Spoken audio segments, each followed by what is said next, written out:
Гадина, я да видим какво си сготвил ти. Шефе, аз съм готвил едно винило пълно с старевица, копърчета на скош, месо, сложих малко нутел шоколад, малко магдано.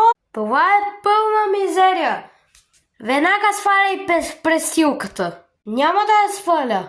Абе, сваляй си престилката, казах. Не, няма да сваля. О, шефе, по-добре ме залете с някоя течност. Или по-скоро вземете ножове и ми целете. С каквото искате остро мога да ме целете. А сега трябва да ходя в одобрителна кръчма. Не се да ходя там. Оф, не знам обаче дали да издържи тук до печалбата или не. Дина, за теб Hell's Kitchen приключи. Сваляй пристилката. Добре, свалям ли я, ето. Но следващата година пак ще готвя тук.